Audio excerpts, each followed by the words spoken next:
So the topic today is about acne, and this is one of my favorite plants for cooking, and it's called rosemary. So the way you pick on this plant is basically just like the basil, and you want to pull a little bit on the top here, and you take it this way.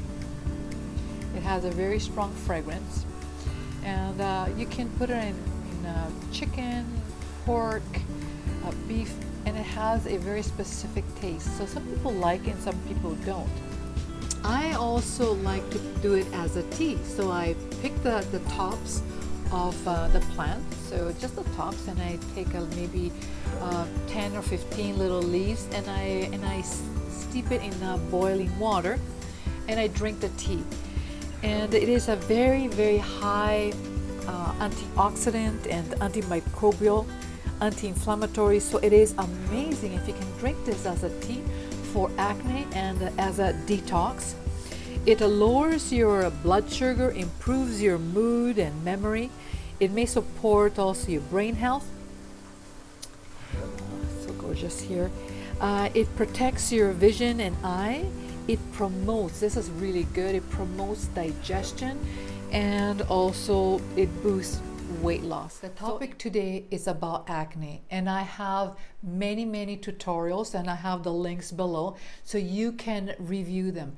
And you know that I am very particular about acne and what and how you can take care of it through food and health. So this herb, rosemary, put in hot water, let it steep for about 10 minutes, and then drink it throughout the day. It is incredible, high in antioxidants and a lot more.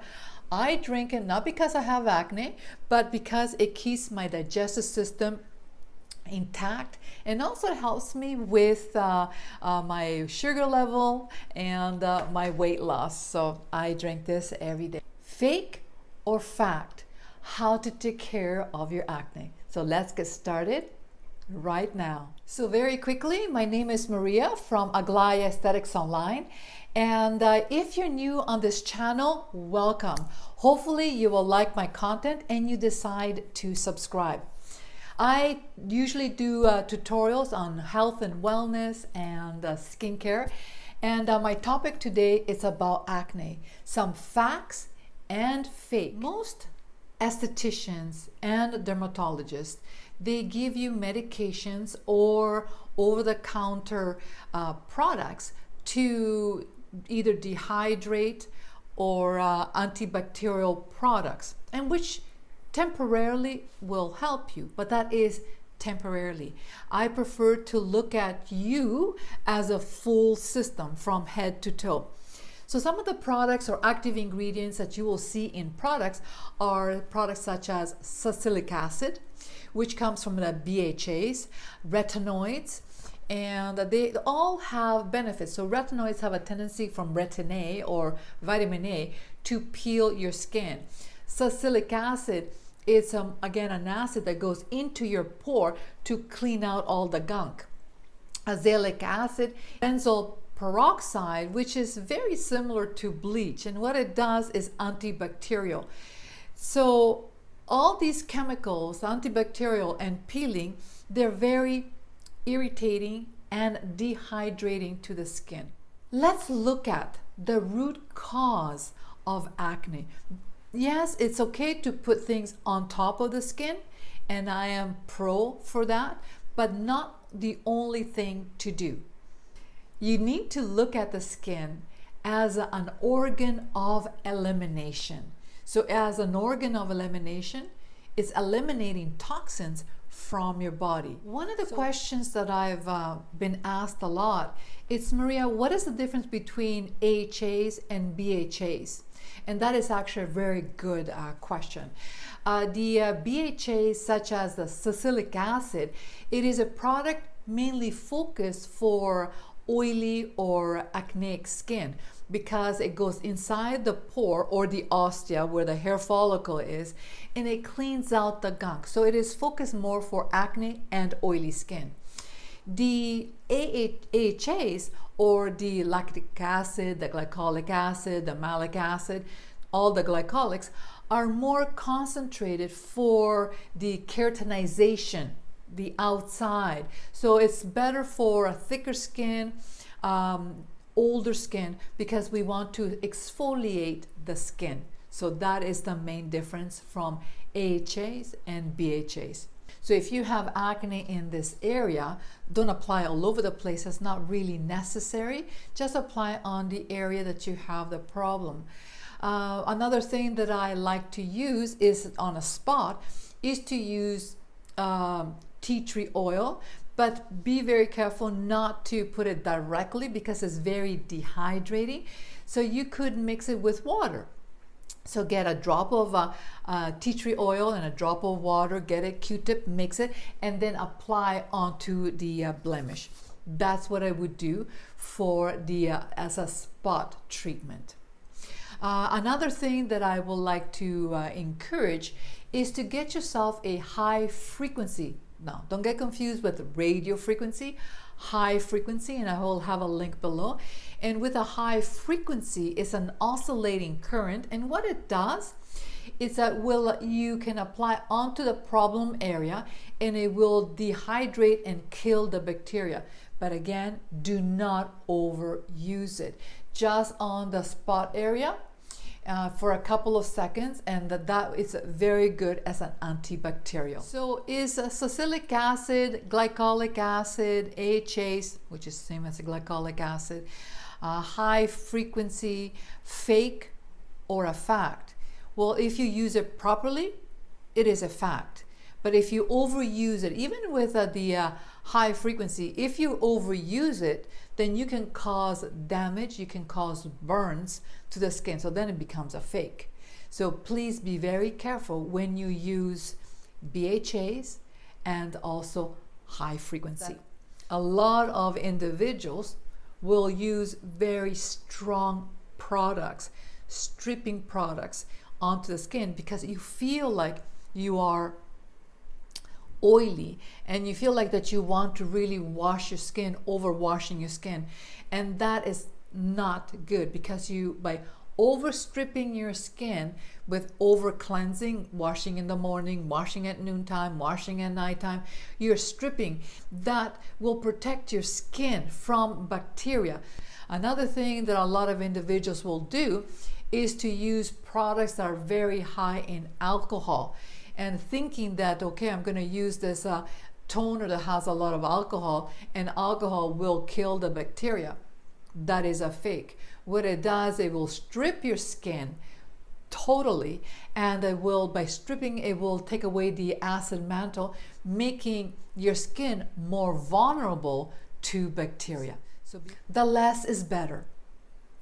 So it is fake to use a lot of products. So what are the things that you should use if you have acne?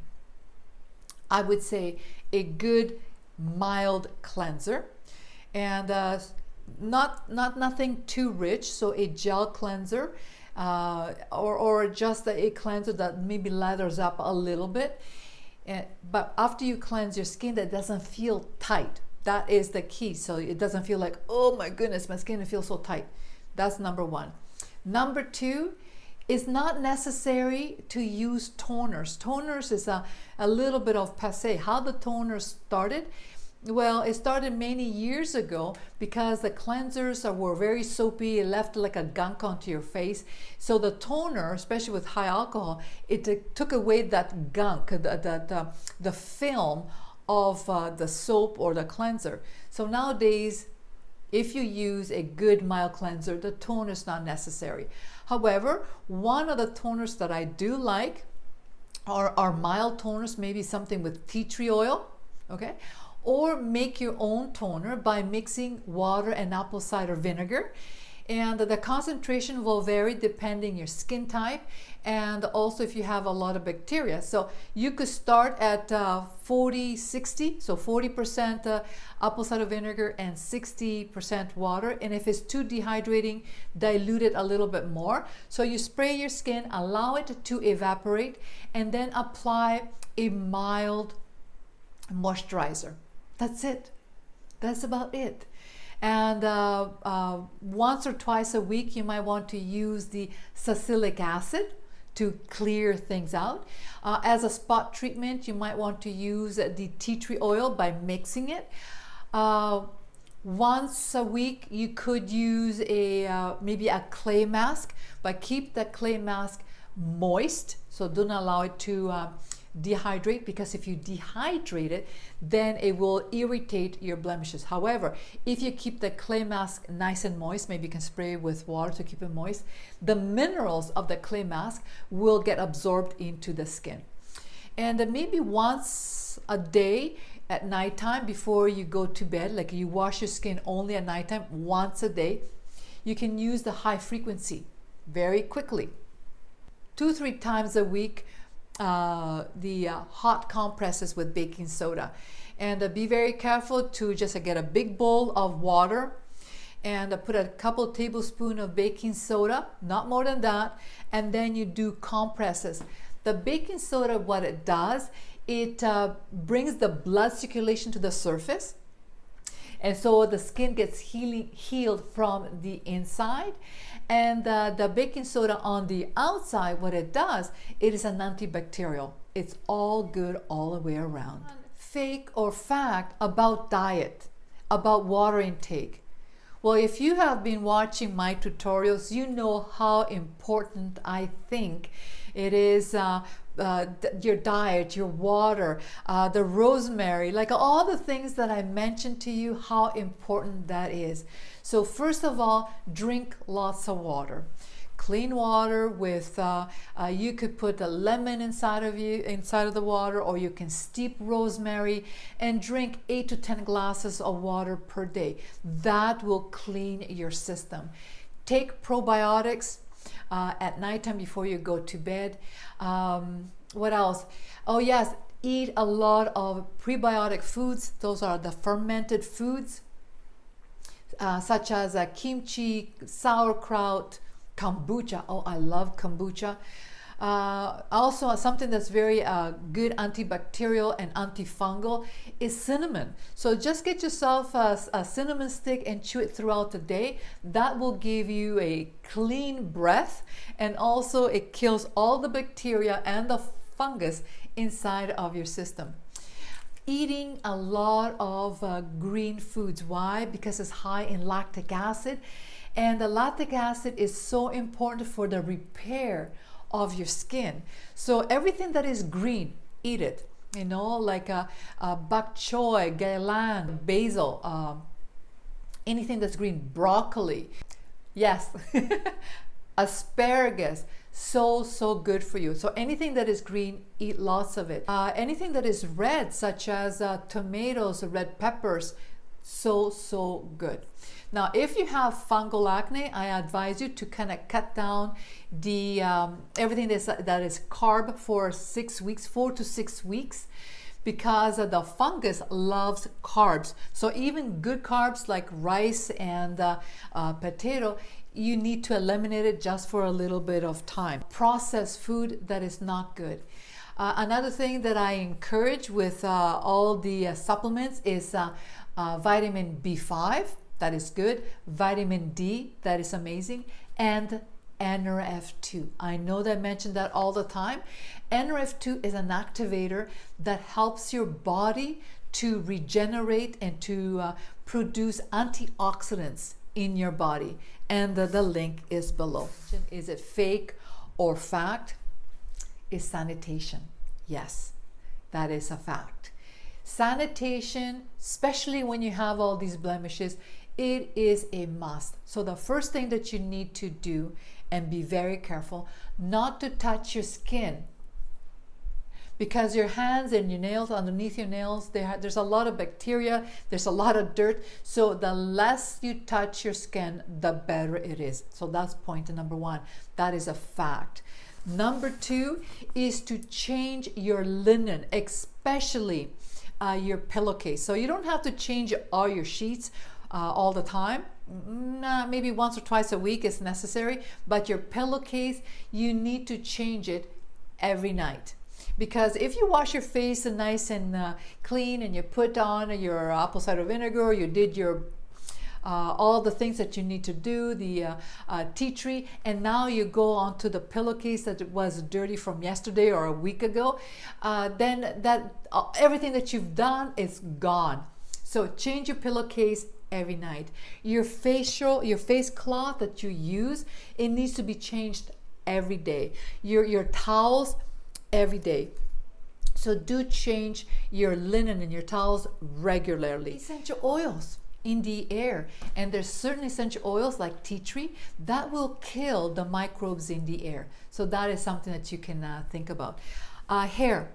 Long hair is well, not only long hair, but hair is dirty. So even if you washed it, so if you touch your hair like this and then you touch your skin, that is a no-no.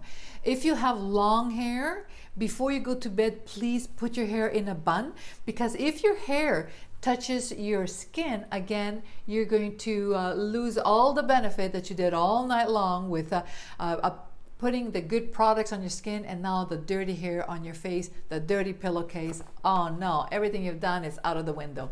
It's stress. And a lot of individuals don't talk about stress. And that it is something that a lot of people don't want to talk about.